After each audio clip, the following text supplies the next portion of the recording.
Assalamualaikum warahmatullahi wabarakatuh. Halo teman-teman, jadi seperti biasa di video kali ini aku akan membahas soal. Oke teman-teman, langsung saja simak videonya ya. Jadi di soalnya itu aku akan paparkan di sini. Nah, di literasi bahasa Indonesia seperti biasa kita akan membahas soal dengan soal cerita terlebih dahulu. Nah, jadi ini dia teksnya, aku akan membacakannya. Gadget seperti smartphone, tablet, dan komputer telah menjadi bagian integral dalam kehidupan sehari-hari, termasuk dalam pengalaman anak-anak. Meskipun teknologi memberikan manfaat, penggunaan gadget yang berlebihan pada anak-anak dapat memiliki dampak yang signifikan pada perkembangan mereka. Beberapa riset menunjukkan bahwa anak-anak yang terlalu banyak terpapar pada layar gadget cenderung mengalami kesulitan konsentrasi, gangguan tidur, dan masalah perilaku seperti itu.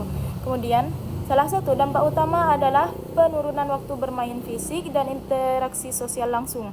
Anak-anak yang lebih banyak menghabiskan waktu di depan layar gadget cenderung kurang aktif secara fisik dan dapat berdampak pada keselamatan mereka. Selain itu, interaksi sosial langsung dengan teman sebaya dan lingkungan sekitar dapat berkurang, menghambat perkembangan kemampuan sosial anak. Nah, penggunaan gadget yang tidak terkontrol juga dapat mempengaruhi perkembangan bahasa dan keterampilan motorik anak.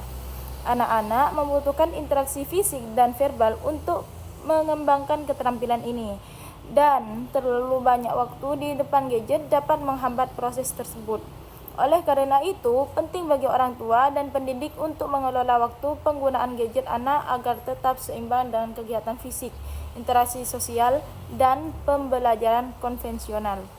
Nah, meskipun demikian, gadget juga dapat menjadi alat pembelajaran yang efektif jika digunakan dengan bijak.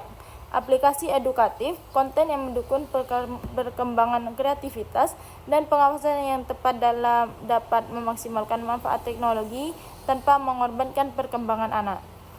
Oleh karena itu, peran orang tua dan pendidik sangat penting dalam membimbing anak-anak dalam penggunaan gadget secara positif dan sehat.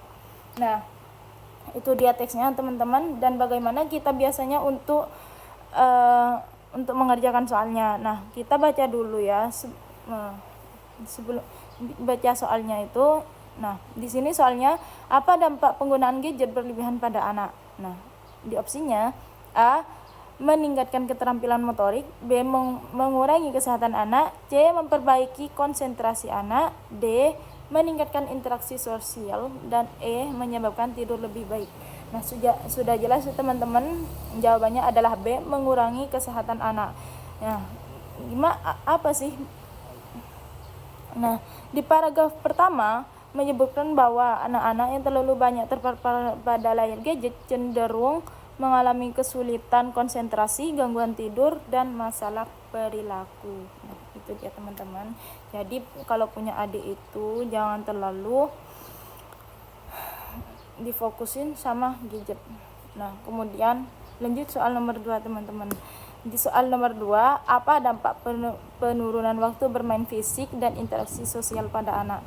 Nah, di opsi menyebutkan A, meningkatkan kesehatan anak, B, memperbaiki keterampilan motorik, C, menghambat perkembangan kemampuan sosial anak, D, meningkatkan konsentrasi anak, dan E, mempercepat pertumbuhan fisik anak. Nah, sudah jelas apa jawabannya, yaitu C, menghambat perkembangan kemampuan anak. Gimana sih pembahasannya? Nah, di paragraf kedua menyebutkan bahwa anak-anak yang lebih banyak menghabiskan waktu di depan layar gadget cenderung kurang aktif secara fisik dan mengalami penurunan interaksi sosial langsung. Nah, itu dia pembahasan literasi sosial dari aku. Semoga bermanfaat. Wassalamualaikum warahmatullahi wabarakatuh.